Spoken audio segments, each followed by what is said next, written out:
position. Oh! What a nail! As Jonathan Bostic just separated Mike Willie from the football. Yeah, you already know what it is. Fourth Quarter Boyz Sports. It's me, the illustrious one, Professor Lake. And unfortunately, as we all know by now, this is not a Victory Monday. No turning up in Club Dub at all yesterday. But the Bears take an L, 30-27 to the New York Giants. We're going to jump into my thoughts on the game. Before we do, you know what it is. Fourth Quarter Boyz Sports. I am your illustrious host, Professor Lake. Like, comment, share, subscribe. Chill. Be a fourth quarter boy for life. Hit that notification bell. Holla at your boy. Now, looking back on the game, just to be tasteful about it, people don't like to pin a loss on one person.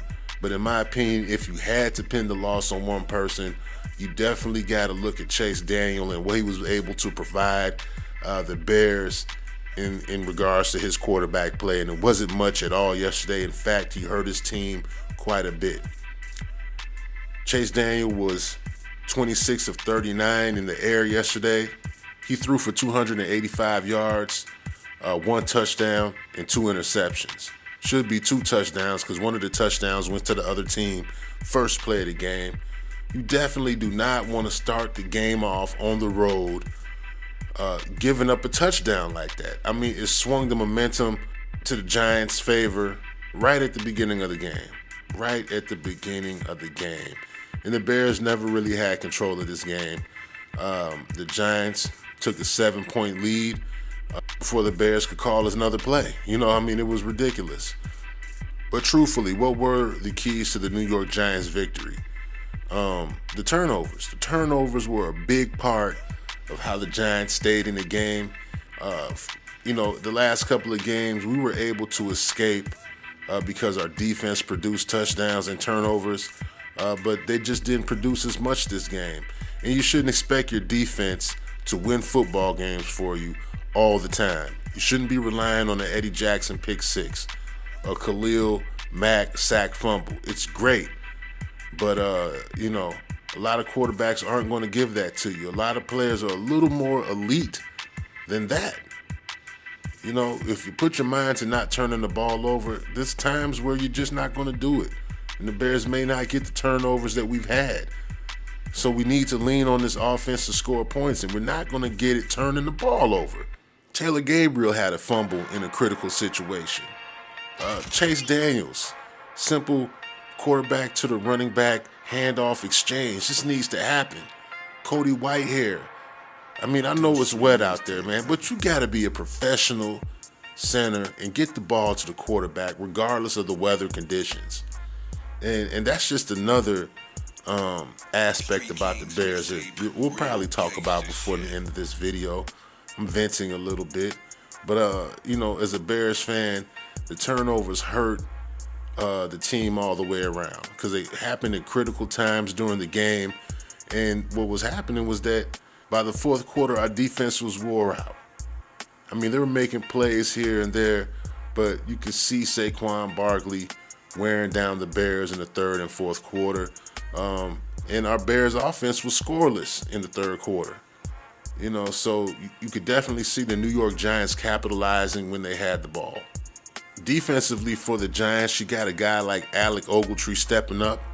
He really took control of the game. He looked like Brian Urlacher out there. Chase Daniels could not get the ball over Ogletree's head.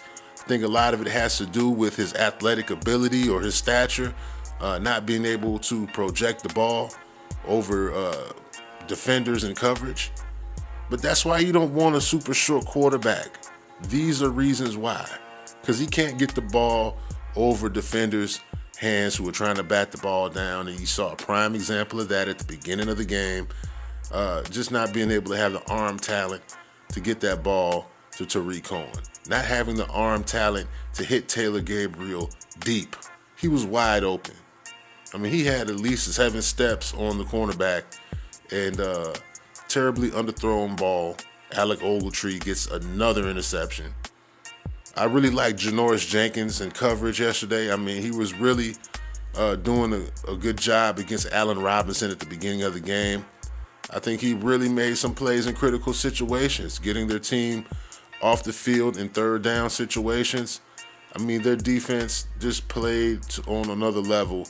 I think they wanted to meet the challenge and showing the world that they could be a good defense as well. The rookie B.J. Hill out of NC State, one of the guys I was looking at during the offseason, he had a good game. He produced 2 sacks today. So the pressure was coming. They were able to play well in coverage, stop some of these big plays for the Bears. And, you know, basically a couple players just really stepped up and made plays in critical times. Offensively for the Giants, they made a lot of big plays, and there was nothing that our defense was able to do about it. Even Odell Beckham threw a touchdown pass. They had no answer for Saquon Barkley on the ground. He was gashing the Bears. Play after play after play. The Bears were not able to produce or sustain a good pass rush during the game. Eli Manning was sitting back there in the pocket reading books about how to beat the Bears before he threw his passes. That's how long he had back there. And I'm just not used to seeing us not getting a push up front. Eddie Goldman was not up front. Akeem Hicks was not up front applying pressure.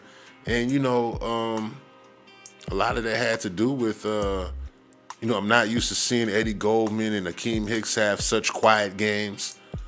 In the pass rush, they were not able to get to Eli Manning as much as I thought they would. In regards to special teams, a lot of people look at that field goal that happened right before halftime as a momentum changer, and I kind of think the same thing as well.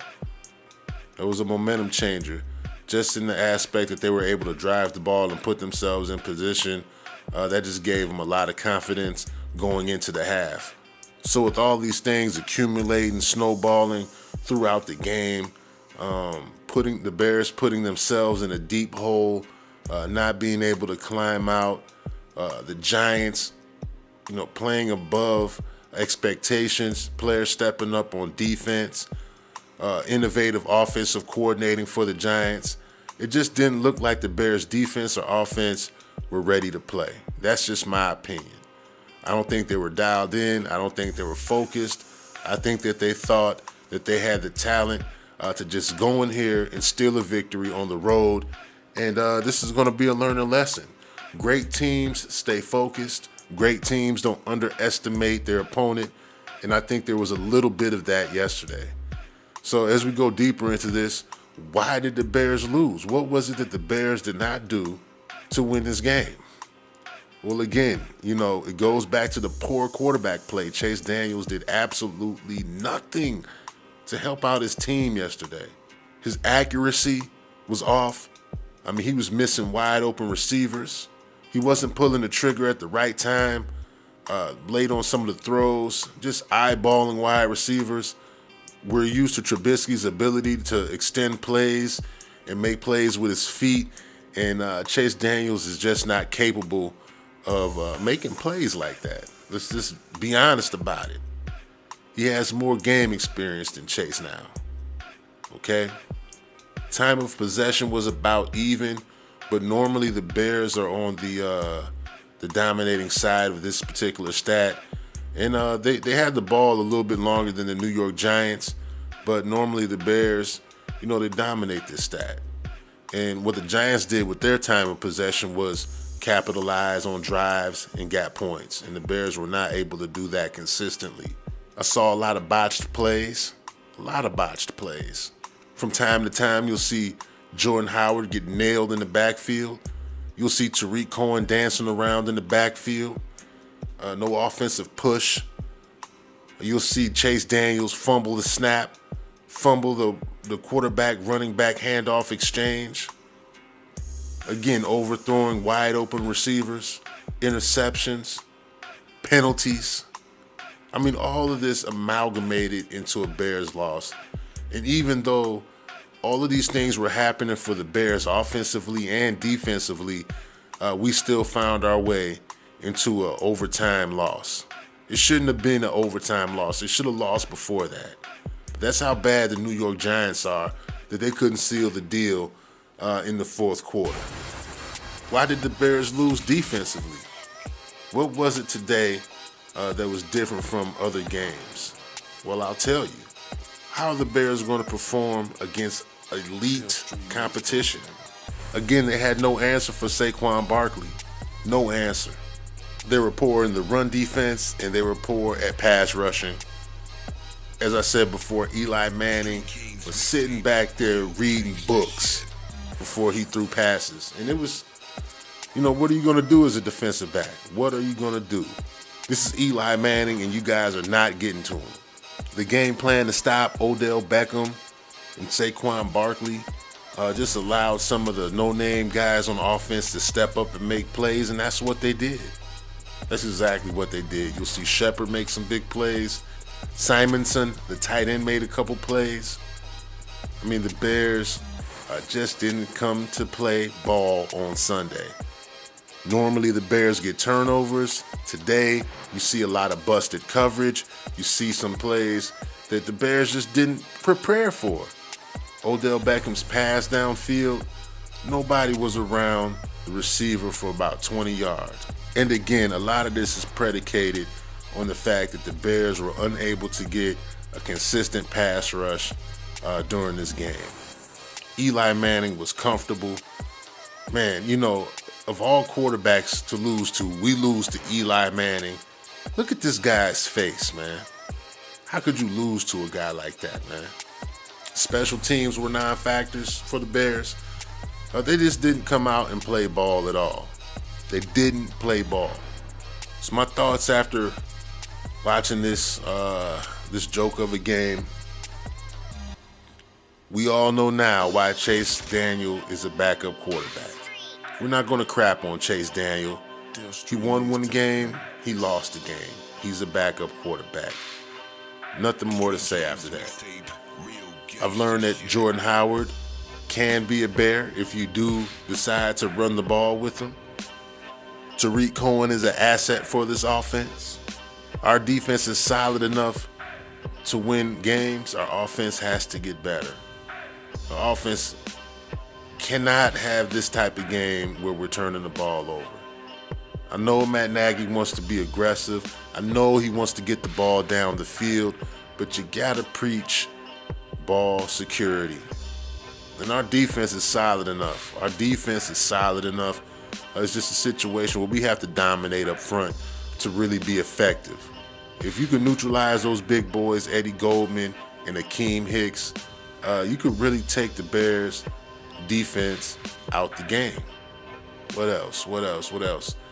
I think that the O-line needs a lot of help. I think that as far as moving guys off the ball and making lanes for Jordan Howard and Tariq Cohen to run through, they're just not doing that effectively either. As brilliant as I think Matt Nagy is, he's a brilliant offensive coordinator, but it's just my firm belief, no tricks, man up, and play ball, man. You're not going to be able to motion out of getting your ass kicked. You're not going to be able to fool everybody every play. I mean, it's not conducive. You got to talk to these players, Nagy, and tell them to beat the guy across from them. Because you're not going to be able to scheme your way out of ass kicking. You're not. But Nagy is brilliant. Because if we didn't have Matt Nagy, we wouldn't have had the drives that we did put together. So I'm not really putting this on Nagy. Nagy's calling the game the way it needs to be called. These guys got to execute. They got to get these jitters out of them. They got to be focused. They got to understand in order to be a Super Bowl team, these type of games cannot happen. These type of performances cannot happen. And when you do make mistakes, you have to be able to have the intestinal fortitude to overcome them. So, overall, the Bears are an evolving team. They're learning. I hate to keep saying that. They're learning. Hopefully with this defeat, they'll take this like they took the Green Bay Packer game and realize that nobody can be taken lightly. You guys are good enough to dominate if you're dialed in, you're focused, and you play hungry. You could win. You could win any game you need to win.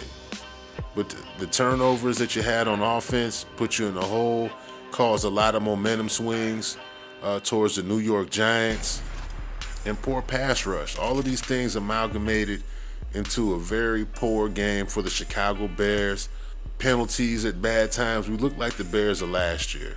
I don't want to say we played down to our competition, but yet we have not found the mind state needed to sustain win after win after win, consistent offense every single game. We can't have games where the offense just explodes out there, and then we come out the next game turning the ball over like we did last year. We can't have that. We can't have it. So some of the guys that stood out, though, Kyle Fuller had a decent game in my opinion. Allen Robinson stepped up big for the Bears yesterday, and so did Tariq Cohen. So these were guys, and I'll throw Jordan Howard in there as well, because when they did give him the ball, for the most part, he was able to produce. But those guys kind of stuck out to me yesterday. I would have liked to see Akeem Hicks, Khalil Mack have a better game. I think if they had a better game up front, then we would have been able to corral Saquon Barkley and Odell Beckham Jr. a little bit better.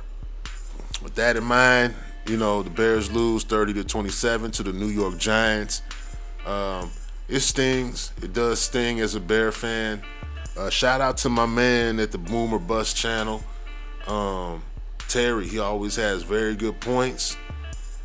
So you want to check my man's out over there as well. He really cut this game up and gave you a good idea why the Bears lost. And I agree with him on a lot of points as well. Shout out to my man Rock Davis, man. Day one subscriber, man. What up, Rock? And shout out to Evan Device, man. Another long-time subscriber. You know what it is. We got to bear down for this next one. Playing the LA Rams at home. I hope the Bears develop their hunger again, because they're going to need it against a high-powered offense.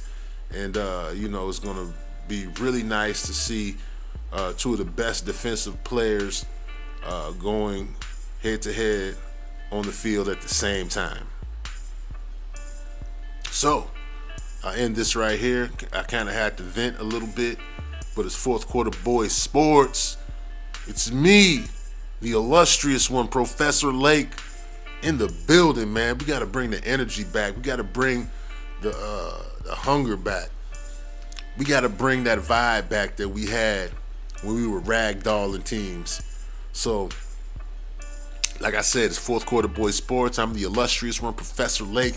Like, comment, share, subscribe. Yeah. Be a fourth quarter boy for life, man. For life. Hit that notification bell. Holla at your boy. I'm out. Yes. And this is what a nail! As Jonathan Bostic just separated Mike Willie from the football.